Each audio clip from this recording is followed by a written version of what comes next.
Yeah, it's our lovely dinner there.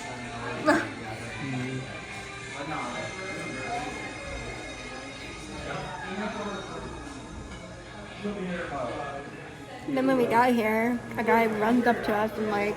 Yeah, I didn't even see who it was. They just walked up behind Krystal and that sat a couple of leaves on the table and I thought he did away. this to me. Yeah, and and I caught him like on the corner of my eye before I like saw what he said. He was already like, That was so nice though. So thank you whoever did that. Yeah, so yeah, whoever gave us random Trixie stickers, thank you. One of them is going to be going on my laptop. Now we're filling up on breading and waiting for spaghetti. What did you order? Beer? The spaghetti with beer chili. So.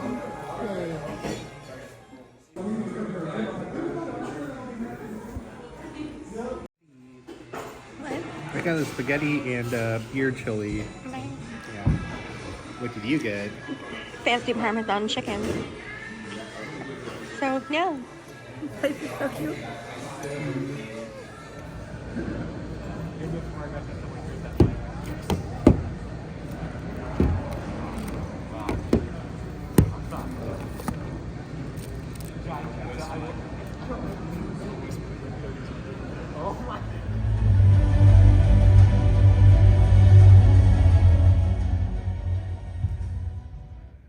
Those who don't know, when you do release dates, you have to check with the printer because the printer might not have it available.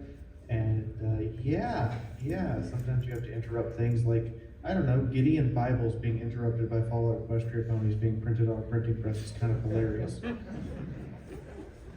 But what resources do you have to create a publication, create a published work? Voice actors. This is George Ledoux. That's the man you just heard speaking. He has been in voice acting since the 1970s. And if you have played a video game from the 1990s, he was probably in it somewhere. I wish I was kidding. He's in a lot of modern video games all the way up to, I think his most recent endeavor was MechWarrior 4, and his first endeavor was something like Diablo. That sounds like a Diablo voice, yeah. When I say how you're going to fund things, well, I have a Patreon. I also am under the horrific burden of a PayPal working capital loan, which means everything that comes to my PayPal gets taxed to pay that loan back. And to fund a novel, I have to do pre-orders in addition to those other funding efforts to make it possible to print a novel. Do you have a publisher? I don't. But the last thing I had published by a publisher was an academic paper, and it was published by Chicago University Press. Publishers have certain requirements. Publishers also have timetables you have to stick to. Publishers have money, but it comes with the caveat of more expectations are going to be placed upon you. And who else do you know?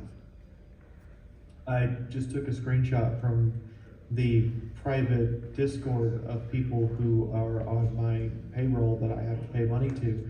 And as you can see, I have separate sections for one for me, and then I have my story editors. I have my artists. I have a video editor. I have a whole host of just people who I have to pay in order to help me make stuff. And who's your test audience? Who is going to sit down and read this and tell you what they liked about it, what they didn't like about it, what they're kind of mixed about it, and where you messed things up that didn't make any sense? I literally have a person who's a proofreader. Their official job title is more continuity checker, because that's what they do. They basically go through and, they proofread the little things like you misspelled the word well. And at the same time, they go through and go, in chapter 2, you said this, and now in chapter 20, this happened. I need you to bridge that or fix it. That's kind of their job. And then your test audience has to get bigger than that, because you can't just test internally with a bunch of type people. You also have to have a general, let's slide this to some other people and have them look over it. In this case, the people on Patreon for me are the extra test audience. Though at this point, the first 6 chapters of my book are free, of my new book are free. You can just go on Patreon, you don't have to pay any money, and you can just read them for free. Because 1, I need more feedback, and 2, Amazon lets you have a chapter. thought about it and said, no, I need to be confident enough in this to let people have more chapters than that. So I let you have the entire first act. And if you're not on board by the end of the first act, you're not going to get on board. So that's just how I figure it. You might have a different expectation, but these are the things you have to start thinking about if you're going to publish a novel. And now we come to the fun part. I have, going to assume about 5 to 10 minutes left because of time constraints and technology. First off, I'm going to say a terrible line from a now once beloved, now completely burned all of their goodwill and reputation to the ground. You have phones, don't you? In all seriousness, we all have goldfish brains. Even I have them. I will go set up the kettle for tea and then look over and reach for my teacup and go, why isn't my teacup here? And I go, you set up the kettle an hour ago. You didn't bother to pour it. Oh, right. And go in there and there's a teacup with a tea bag and milk in it and now a cold tea kettle. If you want to follow me, if you want to get on one of these links, this is your chance to do it. Like, take a picture with your phone, but also if there's one specifically you're looking for, go ahead and just punch it in. Press enter so you have the website on your phone or saved. Like the Discord link that everyone's allowed to join for free. There's no requirement. I'm one of those weird content creators that go, you know what, I'm not going to make you pay for the Discord. You just come in. It's fine. Anyway, questions? And I will have to call by description of person. That's going to be interesting. All right, I see red shirt, black mask on my left. Okay, you with the sunrise thing. Do you like bologna? As a substance I eat, no. Okay. How about a supporter? Hi, bologna brony. Hi. Okay, so I see two hands, but the first one I saw is the man in the black with the red mask on my right. Yeah, I was kind of wondering how you started to gather the resources for advertising, because like I've gone through a lot of the process myself. I actually have a book published and like went through the process of practicing through fanfic and a lot of the stuff you're talking about, but I realized, and that's partly why I'm here, that the hardest part isn't writing the book like everyone says.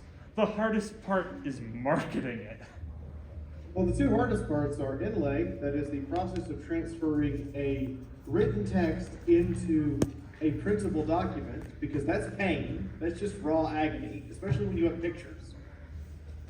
And advertising it, yes, getting people to actually pay attention. So the things the way I build those resources is one, your social media accounts have to be living, breathing accounts. I showed off Opera GX's account from last month earlier. It's a living, breathing account. It doesn't just advertise Opera GX. It interacts with the public, it has a personality, it does things. It goes out of its way to not just advertise its brand, but just to be a human being. So like my Twitter, I have a restraint on myself for like Twitter, for instance. I'm only going to advertise on Twitter twice a week. My Facebook, I'm only going to really use this website about once a week at most. Therefore, I'm only going to advertise here once a month. The rest of the time is me just like, here's a thing, have fun. My Discord, I have it narrowed down to where people have to have a role to receive a ping. That way, they don't get hit with that everyone every day. They don't get hit with all these other pings. They get hit with only the ones they specifically have asked for. And then on top of that, I talk in there, I post memes in there, I post memes on Twitter, I ask questions on Discord, I ask questions on Twitter, I ask questions on Facebook. Any social media application has to be a living, breathing application. The other things are stuff like, how much money am I willing to throw at this? How much money am I willing to throw at Google ads? How much money am I willing to throw at Fur Affinity ads? How much money am I willing to throw at FanFiction ads? Where can I see the analytics to see if those advertisements are getting people to click on them? These are things I have to ask. And then where can I see the reciprocal analytics? That is, not just the analytics from, say, Perfinity telling me that this many people clicked on it, but from like my Squarespace site where all my stuff is sold, so I can see where the traffic comes from, my YouTube page that shows me where the different parts, where the different people came from to see this video, which ones were embedded, which ones were directly seen on the website, that kind of thing.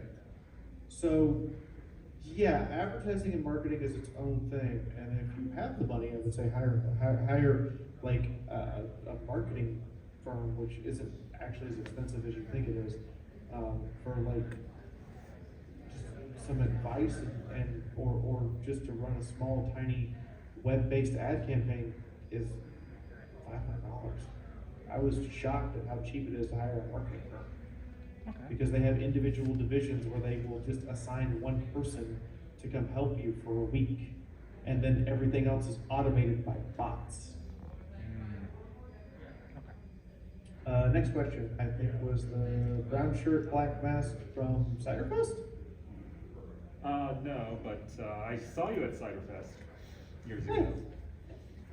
So what's the hardest part of the creative process of getting up to something to publish? You talked about writing and things like that. What's the hardest part you find in order to get to the point where you could publish? You want the hardest part emotionally, or the hardest part that actually requires work? First one, then the other. Emotionally, opening up a text document after my editor's done with it. A proper editor has a relationship where the two of you can hang out and play video games and go out to dinner and not talk about work.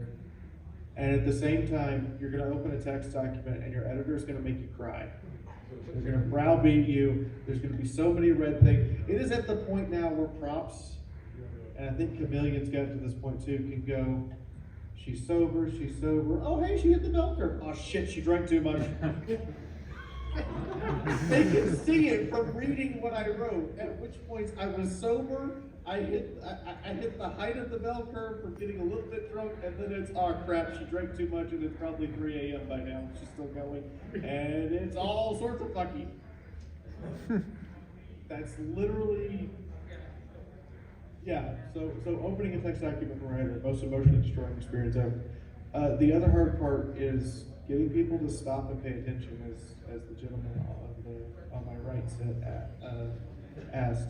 It's just getting people to stop and read what you wrote long enough to decide they want to read the whole thing. It is pulling teeth to get a review. It is ripping out your hair to get it on a website that you don't own. Barnes & Noble, for instance, requires $5,000 to open an account with them to be able to have them buy books from you. And I'm just like, how does an independent author do this? $5,000 for me just to have an account so you can buy books from me? What? Amazon takes 40% of anything on Audible or their Amazon e-reader that costs more than $10. I'm looking at that and I'm going, the artist royalties on my books cost more than $10. You're kidding. And no, they're not. If you want to charge more than $10, cool, we get 40%. So getting it into place for people to see it, or getting people to stop at your booth at a convention to look at what you wrote is like, it's frustrating. At an actual convention, I'll have people come by and talk with me for 20 minutes, pick up the book, read the back of it, set it down. I'll be back later and never see them the rest of the convention. But yeah, it's just finding the right place to put it and getting it in people's hands and getting people to stop and pay attention long enough to read something. Any other questions? I don't think I have a lot of time left. Yes, in the back. Hi, I'm wondering, when you write, how do you avoid taking too many elements of folk or themes from other stories? Okay, can someone rephrase that, because I can't hear him very well? How do you avoid plagiarizing? Oh, how to avoid plagiarization. You do and you don't. You write what you write, and then figure out if you plagiarized afterwards. That's kind of it. You write what you write, then go back and figure out if you plagiarized or not. And it's only considered plagiarization if you actually read something that someone else wrote and took directly from it. Plagiarization is also very hard to prove. Okay, I am out of time, but you have my information here if you want to contact me. I'm sorry to the next panel in advance. I'm sorry. It's the guest of honor. Like script reading. Yeah, Q&A. I can still apologize to them because I don't know who's next, and I can apologize to them. So thank you all for coming. My other panel is Sunday morning at 8 a.m. which is going to be 5 a.m. for me. Tequila! But in the meantime, please have a wonderful convention. And I'm sorry that I can't be there between the forest fires and the $1,500 plane ticket. Not a problem. Because the plane ticket went from. Yeah, better that you're not on fire. They canceled my plane ticket and then turned around and tried to sell my seat for $1,500. And I'm like, How is that legal? it is legal during a time of emergency Wow. when you are running an optional service.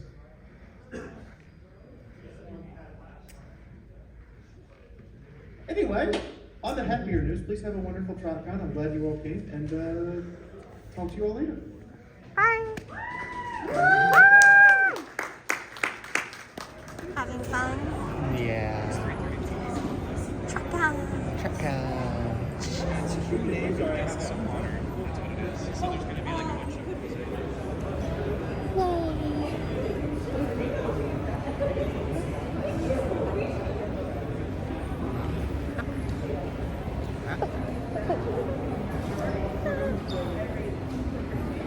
Well, we could just get in. Yeah.